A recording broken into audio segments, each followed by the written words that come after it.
Optic glass. Woo! Hey gang, welcome to Death Curse Society. And check out our new look. We got a few different things going on here today. I'm your host, Red Crank. I got the Colonel, and I got Zigzag. Woo! Meteor shit. Colonel's showing off his meteor shit Stephen King little baby pillow. Colonel, where'd you get that, by the way? Might as well throw a plug out. I happened to get this at Horror Hound Weekend from Cuddle Cult. Cute little pillow things for horror fans of all ages. Could I pass this up? Fucking awesome. Meteor shit! Guys, we got a lot to talk about in this episode. We're going to be talking about Three from Hell. We're going to be talking about Haunt. And we're going to be talking about Hell House LLC 3. Reviewing all three of those films that have just dropped recently. Along with Friday the 13th Vengeance, a fan film. And Here Comes the Night.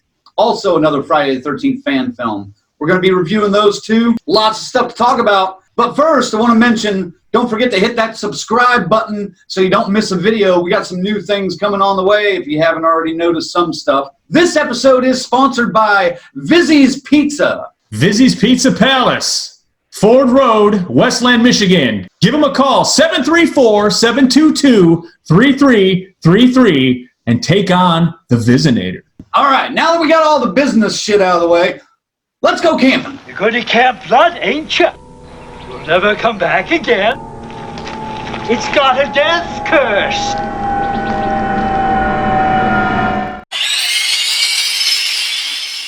Our topic for Let's Go Camping this time around is American Horror Story 1984, just dropped on FX on Wednesday. We've been waiting for a slasher-centric season from American Horror Story for a long time, and it looks like we finally got it. At least that's the vibe I'm getting so far.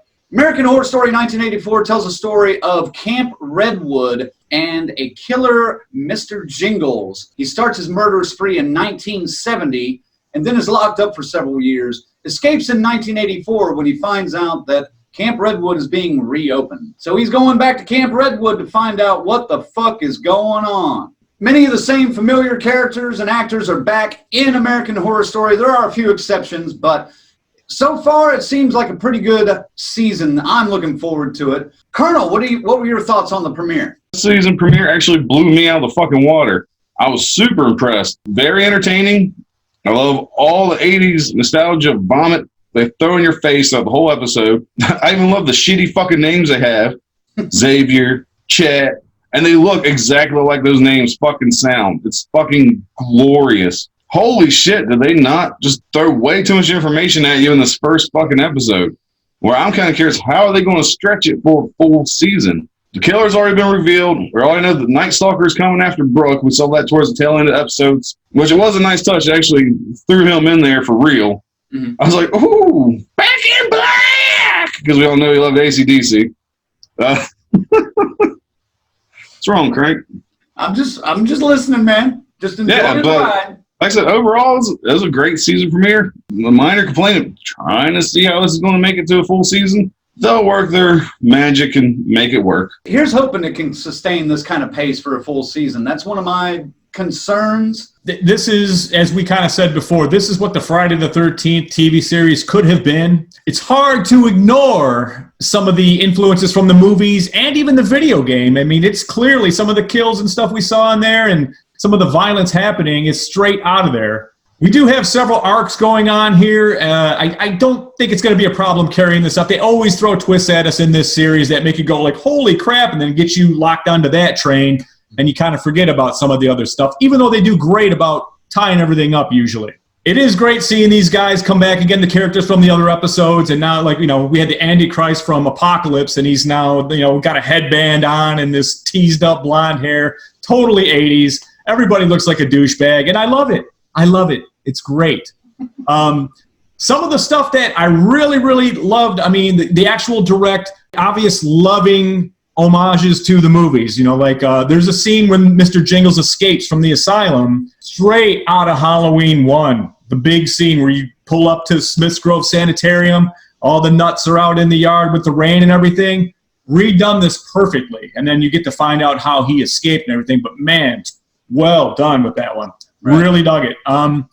I think it's going to be fine. I think this will be one of the best seasons, if not the best, American Horror Story. Yeah, I'm kind of surprised to see Colonel. Well, no, I'm not really surprised to see Colonel is so on board with this, because this is definitely right up his alley. But I'm happy to see it. That's what I should say. I appreciated the little Easter eggs too. That one, the Halloween one you mentioned, kind of a kill similar, probably inspired by Christine. There was a Crazy Ralph inspired character in there from the gas station, which I thought was kind of funny. You're doomed. Don't go up there. And of course, none of the kids ever listened to the warnings of no, don't go there. Oh, yeah, we're still going to go there. All right, whatever. Even the killer himself is kind of fashioned after I Know What You Did Last Summer. That's the trick, though, is not to totally make it like theft. You know what I mean? These are tributes, and it's obvious that they put thought into it. It's just not like, oh, let's just take that. You know, they don't do that here. It feels like a tribute. Well, none of them are exact duplicates either. And they're not like necessarily stealing exact lines out of previous movies and using them in here. Like the Thing scene in It, or every other line of dialogue in Hoax.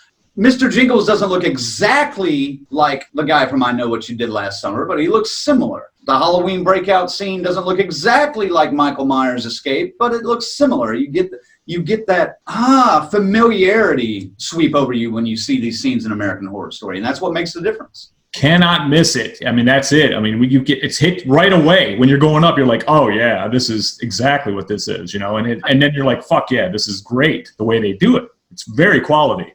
Well, and even the hiker is kind of like I've considered the hiker kind of a throwback to Texas Chainsaw, you know, in a way. Yeah. I can see that. Yeah. And are we just going to ignore the scene in the van? Oh, part 3. I was getting Friday 13th Part 3 all over that shit. Oh, yeah. Well, it was not anything close to that scene in the fucking movie. I just had the vibe from that scene. It's fucking fabulous. And that's a pretty sweet little round table they had in the fucking van. I didn't know you guys used to do that back in the day. Hey, that's man. pretty cool. You know, don't tell anybody. We were ahead of the time there, Colonel. It was a thing there. You know, it was a scene, dude. It was there. Colonel's trying to get away with calling us old, you prick. All right, let's talk about the cast, guys, because the cast was one of the things I found most engaging about this. I thought Emma Roberts did tremendous as Brooke.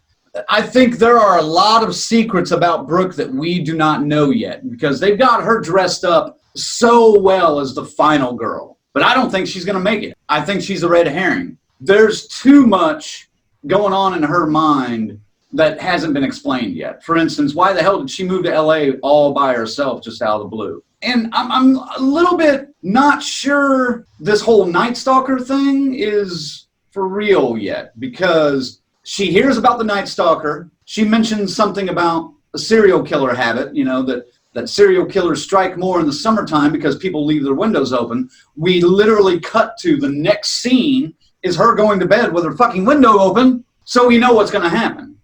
Absolutely, the Night Stalker shows up and attacks her, but she escapes. There's a side question I want to ask. Do you think the Night Stalker is real, or is this something in her imagination? Is she just batshit crazy somehow? I think Crank may have just spoiled the whole series, possibly. If they fucking go with the cliche 80s dream sequence, I'm going to be pissed. You know what? In Dallas, Bobby wasn't dead the whole time. I'm just saying.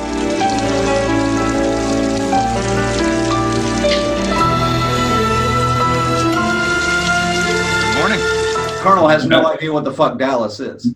I know who shot JR. Have I seen it? No, but I've heard about it. I mean, my generation is more who shot Mr. Burns.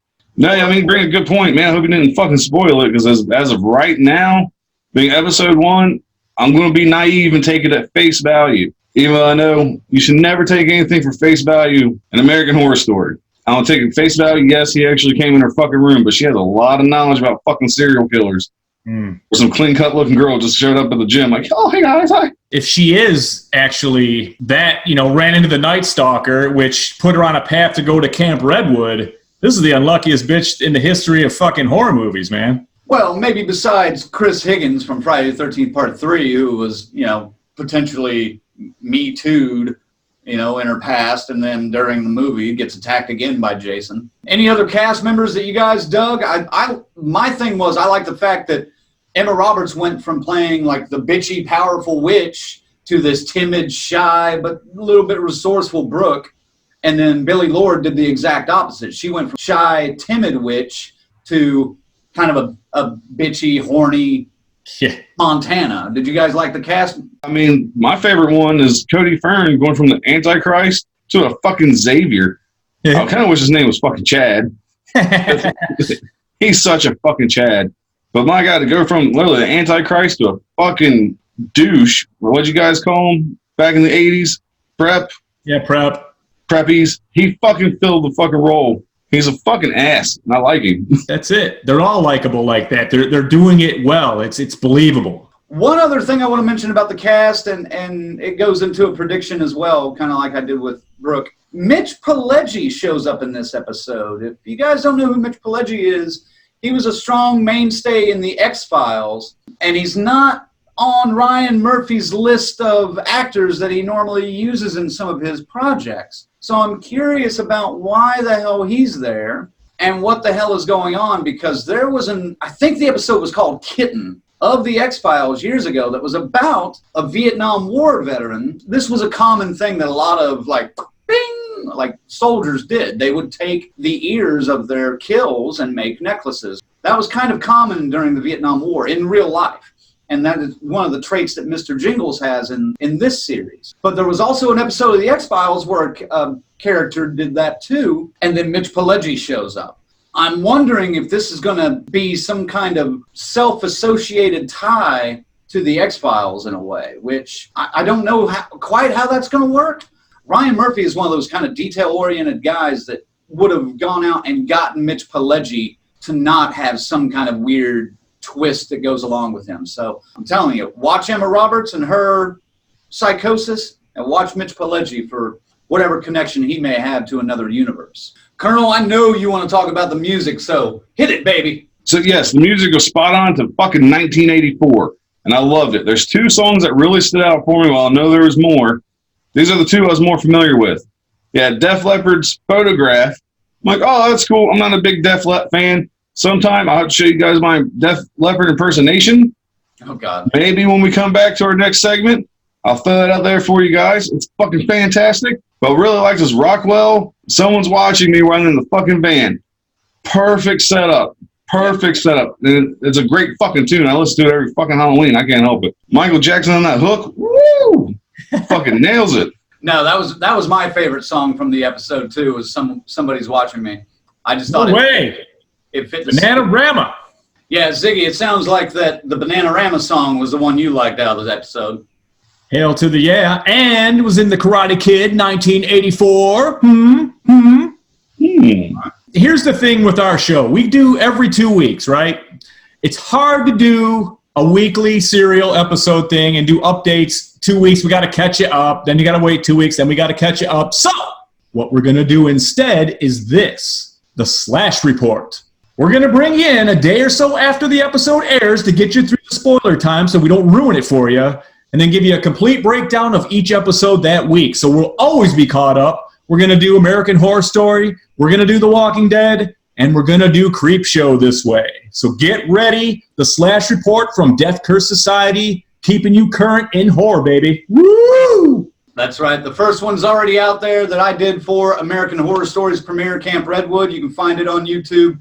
Also, Colonel is going to cover the first episode of Creep Show later this week. And Zag, later today, has the second episode of American Horror Story coming out. So stay tuned for that. It's going to be a lot of fun. We'll probably talk about American Horror Story as a whole together after the season wraps. But we're not going to talk about it in the show until it's over. So American Horror Story is airing on FX Wednesday nights. Make sure to check it out. This season looks like it's going to be great for old school horror fans like us, and probably like you too. That's going to wrap it up for Let's Go Camping. We're going to take a quick break. Check out the spot from Vizzy's Pizza, and we'll see you in just a moment. Looks so delicious. Never, ever, ever, under any circumstances say, I'll be right back. Because you won't be back. I'm getting another beer. You want one? Yeah, sure. I'll be right back.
guess that's Colonel's impersonation of Rick Allen from Def Leppard. That's great. Thanks, man. Appreciate it. Hey, that's a Colonel classic. I've been doing that shit since fucking 94. I was just enjoying the song, man. Welcome back to Death Curse Society, guys. We got a lot to talk about here, so it's time for some stories around the I don't campfire. want to scare anyone. But I'm going to give it to you straight about Jason.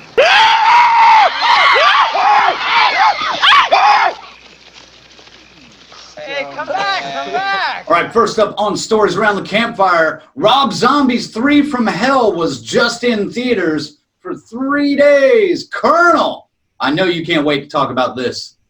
Oh, I was looking forward to this fucking movie, man.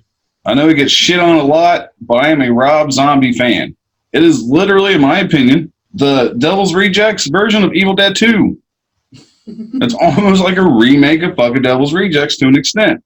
Well done, sir. Of course, we have Sherry Moon Zombie returning as Baby. Sid Haig is back as Captain Spaulding. Bill Moseley is back as Otis. And we're introduced to Richard Brake, who plays Foxy, a new member of the Firefly family. Say that 5 times fast. Overall, great film. Bill Moseley fucking killed it as Otis, as always. Sherry Moon Zombie, she actually did a good job with Baby, I thought, in the first act and a half of this film. That was probably some of her better acting I've seen. I know, that's hard to believe. Richard Brake kind of did a good job of filling in for Captain Spaulding, but man, that chemistry just wasn't there. You can definitely tell this film was written in the 11th hour due to Sid Haig's health, and it's so disappointing how little bit of time we got with Captain Spaulding. But I understand, that's why I really can't make it a huge knock against the film. Overall, great film.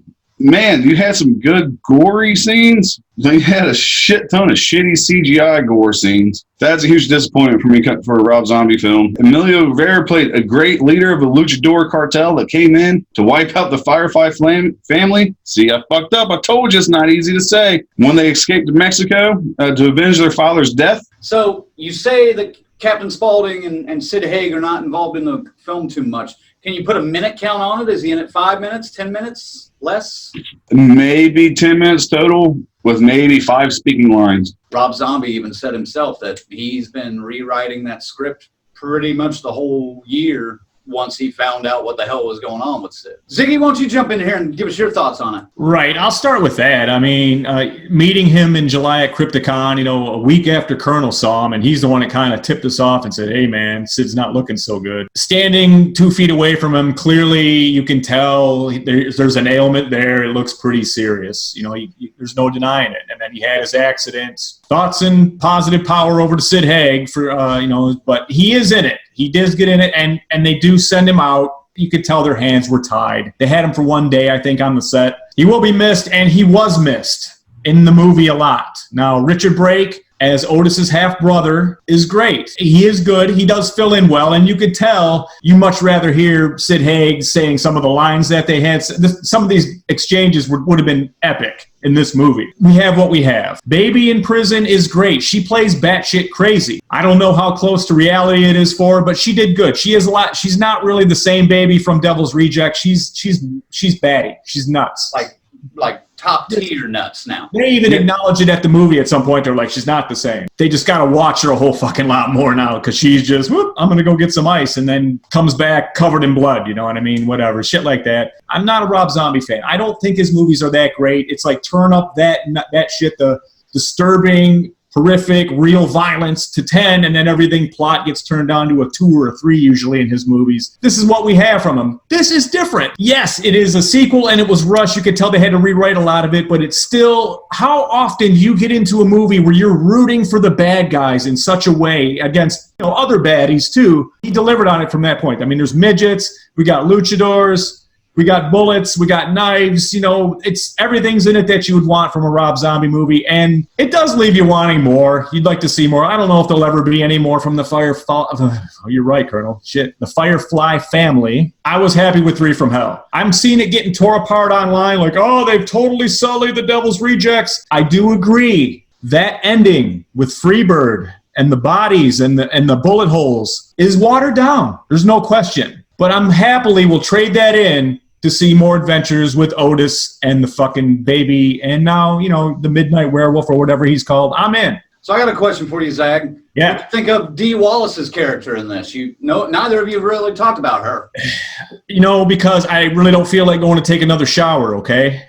This is the most dirty, vile version of Dee Wallace you are ever going to see, and it's glorious. She is responsible for actually getting some of the great scenes out of Baby and the reasons for why she has to do what she has to do. It's great. She's outstanding in it and unrecognizable almost. Now, is she part of the reason that Baby has turned as bad as she has? I would say there's a lot to do with it. The whole time she's been in there, this has been building, and it looks like Baby's been poked and prodded and fucked with the whole time. Like there's been not a moment's peace. Yeah, she should have really listened to the advice. Nobody puts Baby in a corner.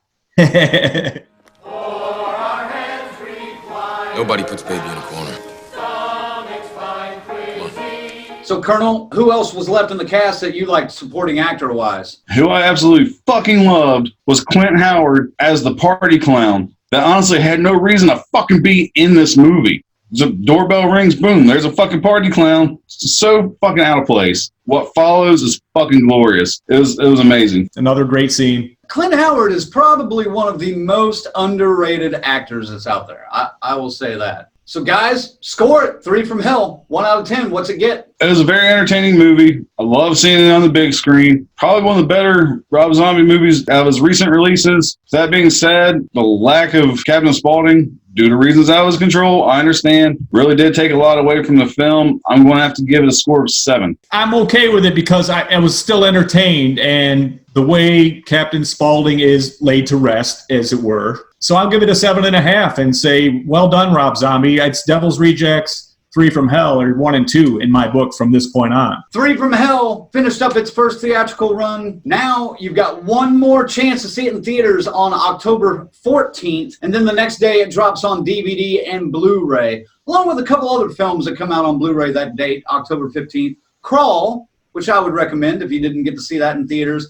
And our next topic, Haunt. Zigzag, you saw Haunt. I'm a former haunter. I'm into movies like this kind of thing, that get into the haunt game where it's a paid professional haunt where you go pay money to go into to be scared. Extreme haunts are something different. Extreme haunts are where you're paid and you have to sign a release and they can pretty much do what they want. You know what I mean? I mean, they can't hurt you, but they can make you eat shit and stuff. And You're in big trouble, though, pal. I eat pieces of shit like you for breakfast. You eat pieces of shit for breakfast? No. I'm not into this kind of thing, but they do make money, so, hey, man, more power to you. Here comes the movie Haunt. We have a group of kids looking for these things. They're off on this back road, and all of a sudden this haunted house sign lights up. By the way, the scariest moment of the movie. And they go in. This clown meets them in the front, makes them sign a release, and then they're admitted into the haunt. You can guess what happens next. They're picked off one by one. You realize they're starting to be killed, for real, that there's some nutbags in there. It's not a great movie. I was let down. I was looking forward to it. I wanted so much more. It doesn't deliver on the same level like the Hell House series is, which we will talk about here shortly, which is, I'd like to see the inner workings of the haunted house and a good story within it. You want to have a real ghost or a real demon or something in the haunted house? Hell yeah, I'm all for it. This was kind of just cliche and played out. There wasn't much to it. You could guess what was coming next, and then it was. And then, when you got the twist, it didn't make much sense. I thought Haunt was better than Hellfest, in my opinion. I see your concerns with the movie. I can kind of go along with those. I actually kind of enjoyed Haunt. I thought it was a fun little jaunt. Not the greatest of stories. I mean, one thing you left out in there was it seems like the lead actress has this rocky relationship with this guy, and she kind of feels paranoid anyway, thinking he's following her all the time. Right. So that's adding to her fear. Her friends aren't the greatest of friends, and then there's these 2 new assholes that just kind of pop up, and the chemistry between the characters wasn't bad. No. It's acted okay. You're right. Yes. The acting was okay, but this is also billed as an Eli Roth production, or he's attached to it in some way, and it doesn't really pay off as an Eli Roth film at all. There is some gore, There are some decent kills, but it's just not as effective for some reason in this. The twist just didn't work for me at all. They weren't really twists. They were just kind of convoluted plot pieces that didn't seem to fit the plot of the movie at all. I don't want to say too much, but the people behind the masks, that whole thing didn't work for me. That had to work for this to go off. You know what I mean? Right. There's some disfigurements and shit. What the fuck is going on, man? We don't know anything about this. You said nothing about this, and now we're looking at this and going, okay, now what? Yeah, if they had made that pay off a little bit better, I think that would have helped the movie tremendously. And You're right. The last thing I didn't like about it was the ending after the ending. I thought that was just rough. You know, it was almost kind of that Lord of the Rings thing where, you know, oh, the movie's over, and you start to get up. Oh, nope, sit back down. Oh, it's over. Oh, nope, sit back down. Shit. And inevitably, you're left with a face like this. Yeah. Pointless. Zag, let's score it and move on with this shit. Again, as a former haunter and being part of this world and working in it and building it, I'm convinced you, the filmmakers, are not or weren't or didn't consort too many people to ask about it. Therefore, I'm giving Haunt a 4. I figured you'd be a little harsher on it than I would. I'm going to stick with a 5 because I think parts of it are entertaining, but then it loses you there at the end. So too little on the good stuff, way too high on the bad stuff. But Haunt is available on video on demand right now, and like I mentioned, drops on DVD and Blu-ray October 15th. Next up on Stories Around the Campfire, Hell House LLC 3, The Lake of Fire, is now available exclusively on Shudder and wraps up the story of the Abaddon Hotel and everything that's gone on there over the last several years. The Hell House LLC series starts really strong with part 1. It's a found footage story, and it tells the tale of this old hotel that is used as a haunted house in part 1. It's sealed up in part 2, but it's being investigated by a couple of different groups because of what happened in part 1. And then in part 3, it's being used as like a weird theatrical production, which I'm not quite sure how that would work out. I was a big fan of part 1. I thought part 1 was probably one of the better versions of a found footage movie I've ever seen. Part 1 and part 2 had some really weird, creepy ass shit that you weren't even sure you saw sometimes. Like the camera would be there, and then it would move away, and then it would come back. Something was different. It may not be much. It may be just a head turn or an arm is raised in some background area, or it may be there's a whole family of people standing behind. But it did it well, and it paid off pretty well. Now, I will admit I wasn't a big fan of the end of 2 because it seemed like just out of the blue, a goddamn Bond villain showed up and started explaining, well, yes, Mr. Bond, let me explain to you why I'm going to kill you. Then we get to part 3. Again, starts pretty strong. I like where they're going. And then the end just... blah, blah, blah, blah. They got lazy to me. The writing got lazy. They wanted to make a third movie based on the popularity of the first 2. Decent scares, good acting. Most of the acting was pretty fucking good. Storyline falls apart about 45 minutes in. It's like what they have here is a walkthrough haunted house kind of stage production of Faust. Bargain with the devil against the angels that stop them. There's like a hallway that have the angels in it, but they're creepy mannequins all dressed in white. The production crew's starting to see things happening, and they're hearing things, and people are getting spooked and scared, and, you know, the guy keeps doubling their pay to stay, and they do. This one is nowhere near as satisfying as the first one, and even the much less second one. It ends, and you're just kind of going, oh, that's it? I'll just say it's kind of a Matrix 3 thing. We'll leave it at that.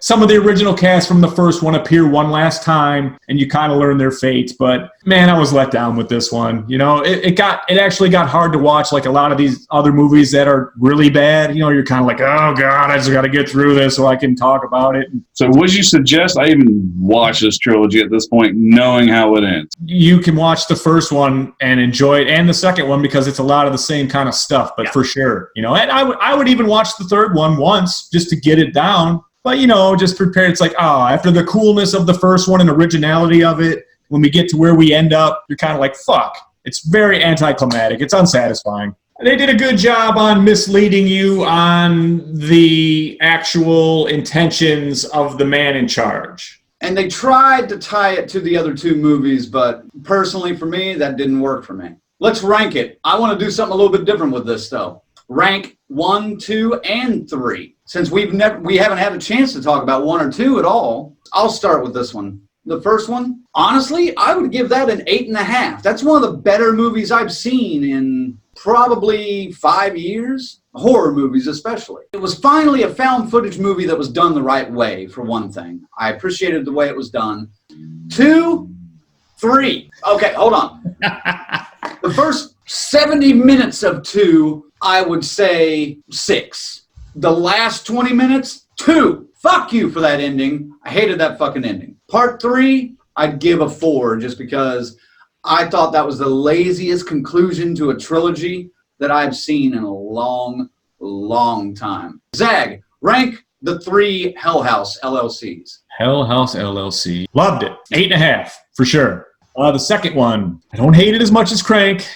I'll say 6.5. But again, I did not mind any doubt you might have had. You won't, because they tell you what's happening and why it will continue. That's the important thing. And then we get to the third one. Because it does finish a trilogy, I'm going to give it a 5. It lacks the moments, it lacks the power of the first 2 all the way around, but it does finish it.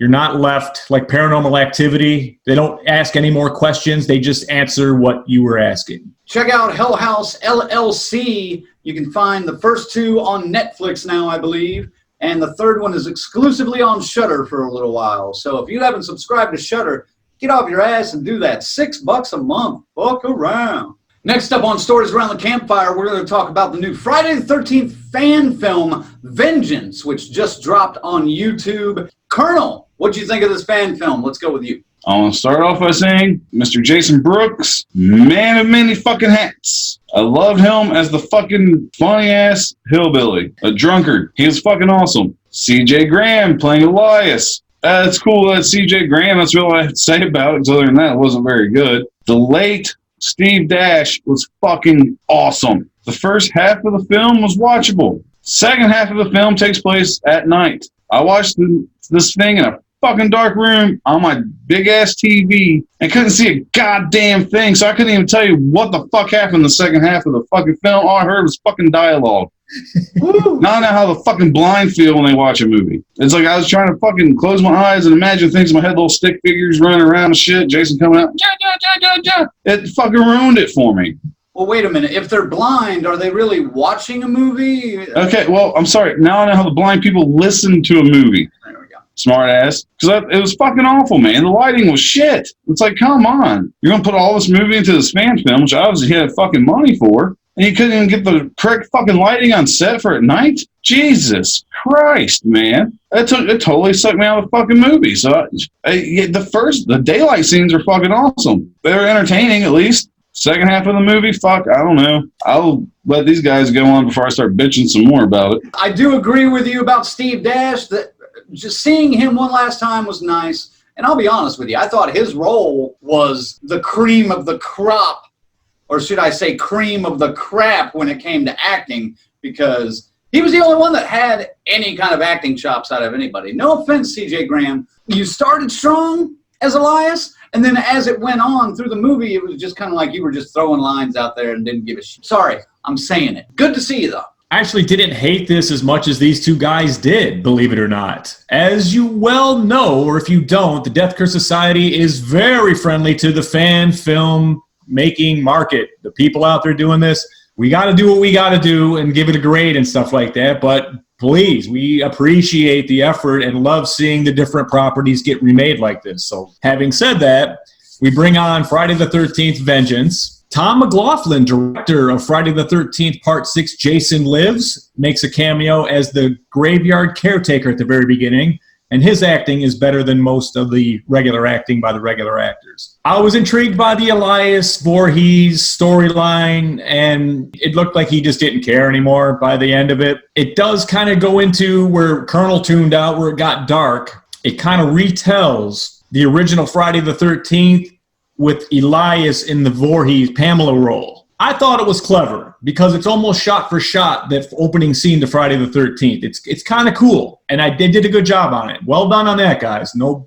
question there, no problem. Where you lost me was you had an Elias Jason confrontation, or it didn't work. It just didn't work. I don't know what they were going for. You know what I mean? And then you had Tommy Jarvis's daughter in this, running around looking for her dad the entire fucking movie. If you're gonna do this, in my opinion, you have to have someone playing Tommy, man. You can't do that. Spoiler alert, at the end, there's a picture being burned at the end of this movie, and it's Tom Matthews as Tommy in part 6, and Jason kind of takes off like he's on a mission now. So if that's where they're going, then this whole fucking movie was a setup for a Jason Tommy battle in part 2, I guess. I'll hold off for now on it, but the execution here, there's a whole lot of nothing and trails taken and granted tributes to other movies. There's Higgins named, there's other places named. There's even stuff from the video game here, like Bugsy makes an appearance. You see Bugsy in the flesh. I don't think this had to be an hour and a half. You probably could have did this in an hour and it wouldn't be so harsh. It's worth a watch, definitely. For fan films, it looks pretty good. It does get dark at points. Jason looks pretty good. He's not too bad, but the Elias thing, prepare for disappointment with that. I'll leave it at that. Let me piggyback on something you said. Yes. Those of you that are making fan films or are fundraising for fan films now, please do it. We like the fan films. Be warned, though, that we are going to nitpick the shit out of it when it comes out, because that's kind of what we do. And we do that with the real films. So don't take it personally. No. We don't mean to attack you personally. We disagree. But a lot of people disagree about which is the best Friday the 13th in the series and which is the worst. The three of us disagree on that. But we still all get along, and we still all love the franchise. And Colonel is having a hard time keeping his shit together.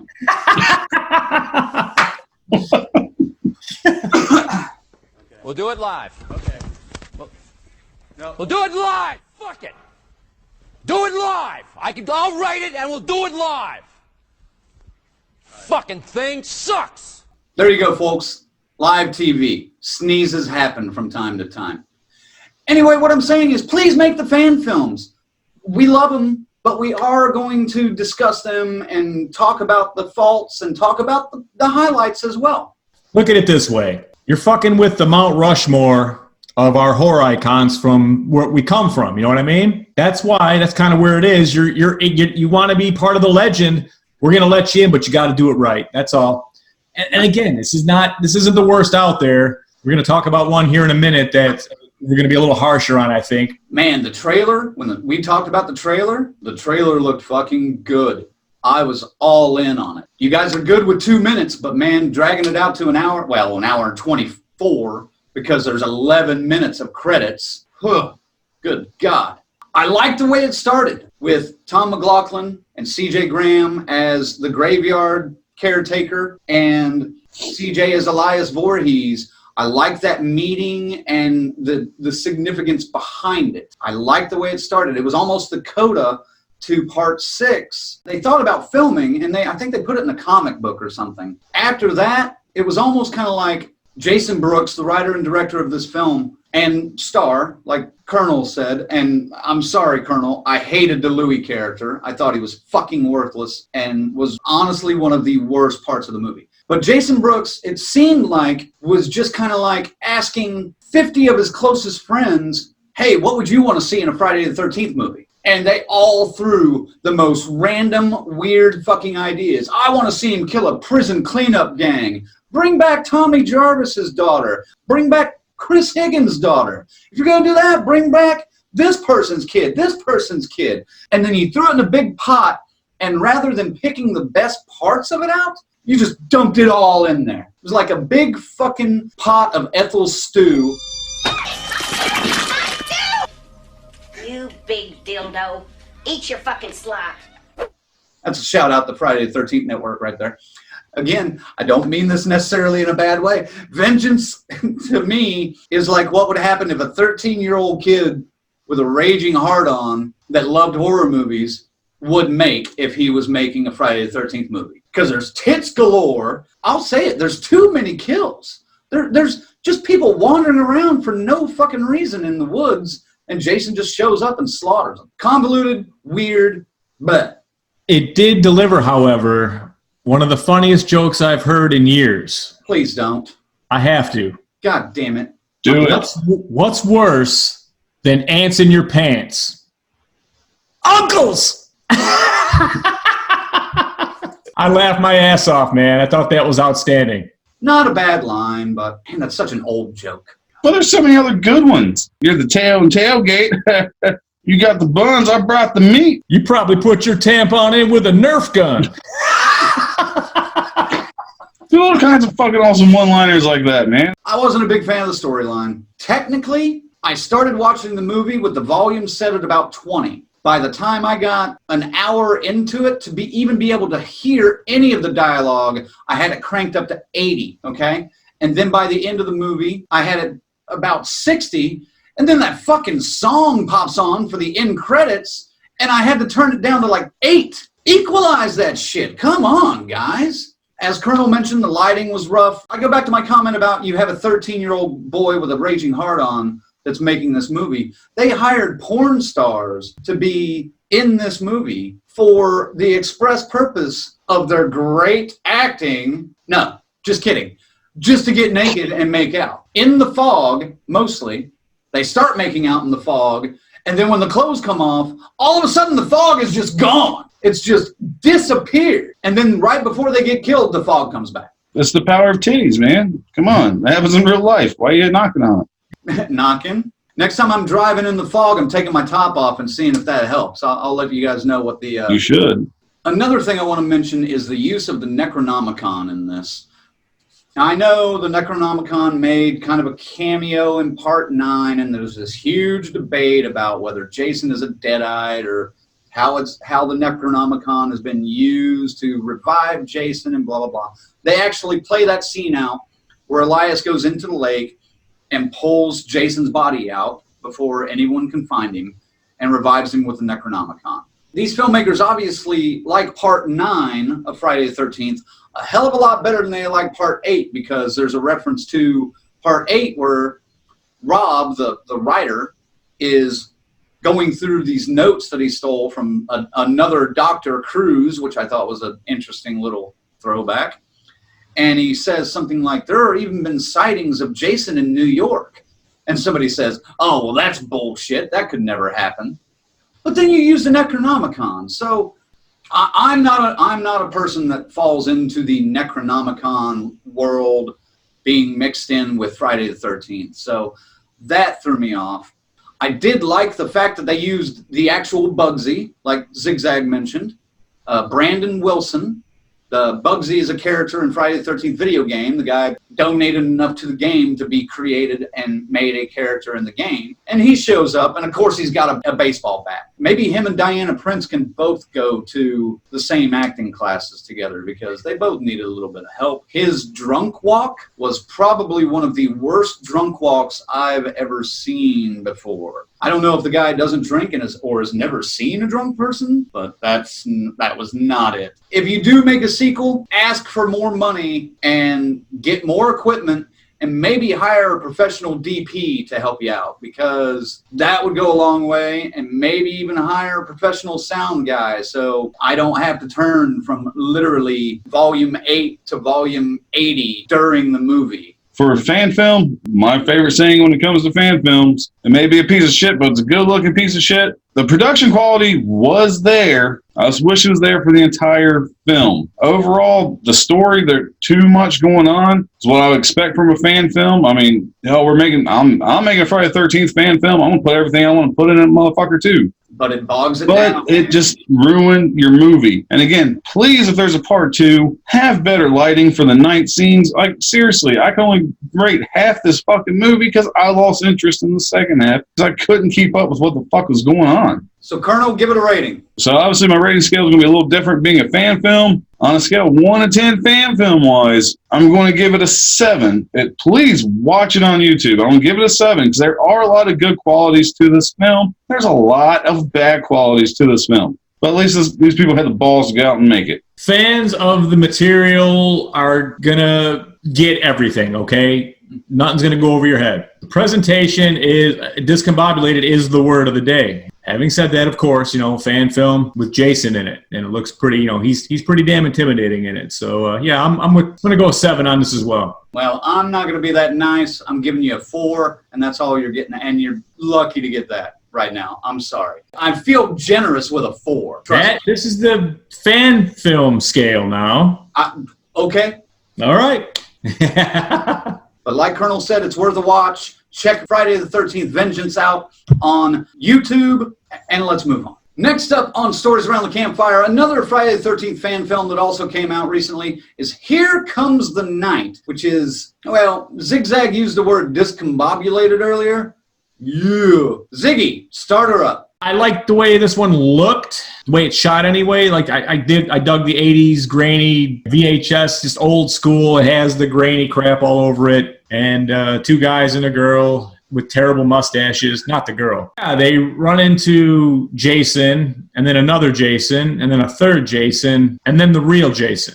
We don't know why these other people were dressed like Jason or why they were killing the guys in the booty shorts. We don't know why all of a sudden the real Jason showed up. We don't know anything. It didn't say anything. It didn't set anything up. It's 18 minutes of that. Hey, to their credit, during their night scenes, I can actually see what the fuck was going on. So thank you for actually using proper lighting at night. I do like how, I guess, when the real Jason arrived, he killed somebody in a clean white Part 3 mask. And before he even took it off his head, it changed to a dirty fucking Part 4. That was fucking awesome because that's like magic. It just magically got fucking dirty like that within a second. This is probably one movie where another 10, 12 minutes might not have hurt to set up the fucking fake Jasons. That other Jason that showed up was like my size. Skinny, yeah. Like skinny as fuck. I mean, it was almost like Steve Urkel put on a mask. Did I do that? Even his movement, he just kind of barely moved the knife to slash that guy's throat. Yeah, I mean, it just makes no sense. And like Vengeance is clearly a sequel to Part 6, I have no idea where this one fits into the timeline, if it even does. Is it replacing Part 3, but they still want to put that hockey mask in? It was a different Jason going after the different people, you know what I mean? Right. So when they finally all got to the same area for the last girl, ran into the real Jason. And the girl that was with all these other Jasons is this original group's friend, which didn't make any sense to me. Like, oh yeah, let's all go camping so I can kill you. Just her interaction with the real Jason, you know what I mean? What the fuck, you know? What the hell was that? They set it up in a way, the girl at the end, the blonde girl that brings the other Jasons with her and Jason have some kind of arrangement where, you know what? I'll bring people to you and you can kill them. And she starts talking to him like they have this old business partnership kind of thing almost. And then he kills her. And I'm like, what the fuck is going on? I thought there was going to be like a sweater move. She was wearing the sweater or something like that. I really thought it was going to do that. Or something, you know what I mean? That would have made more fucking sense. Yeah, I would have been more on board with that than whatever the fuck this was. The best part of this movie was the throwback credit scene where Here Comes the Night comes zooming up and breaks the glass. Nice try, guys. Flesh it out more, man. Flesh it out more. Just showing us that without any backstory, that's annoying. We're going to move on because this one doesn't even really deserve a rating. If you're constipated and taking a shit and you have your phone with you, it's 18 minutes. Watch it then. It might help. It might help. Yeah. Next up, the team from Womp Stomp Films is bringing back Ghost Jason in Never Hike in the Snow, which is going to be a prequel to Never Hike Alone. It's going to be about a 20-minute short film to go along with Never Hike Alone. And then after that, there are 3 sequels planned to Never Hike Alone. Womp Stomp Films so far has been heralded as the best fan film out there for Friday the 13th. This critic would have to disagree, but I haven't been blown away by any fan film yet. So I'm waiting for that time to come, and I hope it happens soon. Again, more power to you guys. I'm anxious to see what you guys have in mind. Look them up on Indiegogo and find out how you can contribute and be a partner on Never Hike in the Snow and their other 30 projects that they have coming up, because they all, I believe, will include Tom Matthews as Tommy Jarvis and of course, their version of Ghost Jason. It is the Ghost Jason, and a lot of people kind of dig it. You know, they like it more than I do. It does look good. These guys actually got the production down pretty good. That's what I think probably stands it out the most. I could probably say that was the cleanest one I've seen to date with acting and everything, you know. So yeah, let's bring on a prequel in the snow. They've been talking about doing the snow for years, so right. Sure, let's do it. I'm in. No, the production values of Never Hike Alone were definitely top-notch compared to multiple other fan films. One of these next sequels is also going to bring back Vinny Gostaferio, who played Rick Cologne, deputy, in Part 6. So that's an interesting little touch to add to it, too. Colonel, jump in. What are your thoughts on Never Hike Alone's sequel and prequel? I'll watch it. I mean, like Zach said, the production values on Never Hike Alone were very good. The acting was pretty damn good for a fan film, and honestly, I enjoyed it until the end. The ending is what kind of ruined that one for me. Ghost Jason looks awesome. The Never Hike Alone sequels, yeah, I'll dig them. I'll watch them. That is the best fan film series we're getting. Keep making them. I'll keep watching them. Anyway, Never Hike in the Snow, you can find it on Indiegogo and help support that. Give those guys a little bit of love if you're into the Ghost Jason. Vincent DeSante, keep up the good work. Again, we're going to nitpick it, but keep up the good work. That's going to wrap it up for Stories Around the Campfire, gang. We're going to take another quick break. We'll be back right after this. Don't Stick around. get dressed. Oh, fantastic. Holy. Wondershare Filmora is a user-friendly, easy-to-use video editing software which contains hundreds of special effects for video that allows you to easily create a unique visual effect. Head to www.wondershare.net and get started editing now.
funny!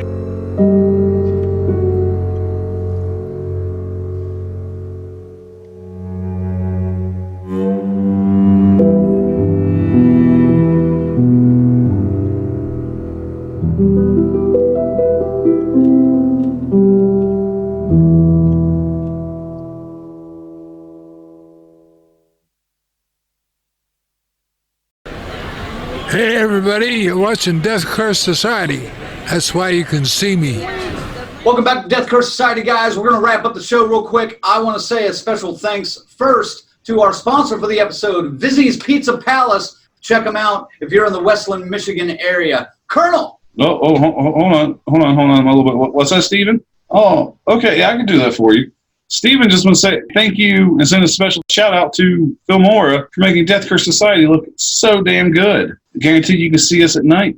And no meteor shit. Hey man, we're online, you're online, let's get together. DeathCurseSociety.com, we're on Facebook, we're on Instagram, we're on Twitter, we are on YouTube. Please like, share, subscribe, whatever you got to do. It doesn't cost you a thing and it helps us out a great deal. Another way you can keep us afloat is by picking up one of these t-shirts from us. They're only $20 for size small through extra large, and size 2X, they are $25. That's free shipping, folks. We'll ship it anywhere to you in the US of A. We also have a second shirt design that you can also pick up. We're gonna beef up our website pretty soon and put it all on the store there where it's a little bit easier. But you know how to do it now. Send $20. Let us know what shirt you want and give us your address to paypal.me/zigzagisDCS, and you can get one of these. Our next episode is going to be October 10th, and we're going to be talking about Creepshow, which is debuting on Shudder Thursday. Hope you guys have enjoyed the show. Thanks for watching. For the Colonel and for Zigzag, DCS out. We'll catch you next time. Woo! What? Woo!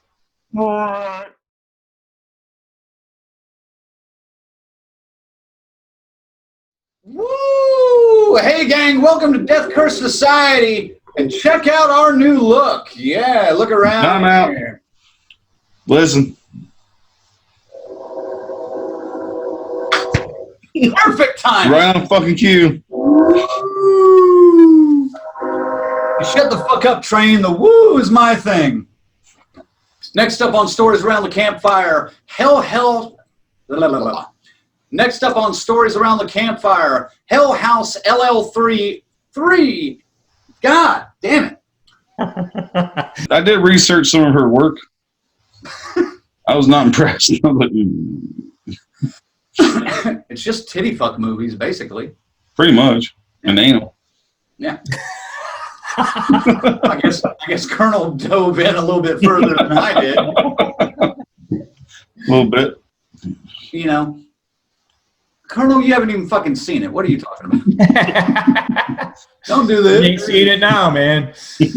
But, all right, here we go.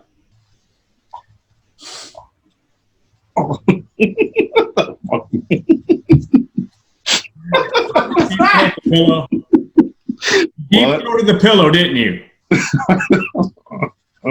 Oh my God. What?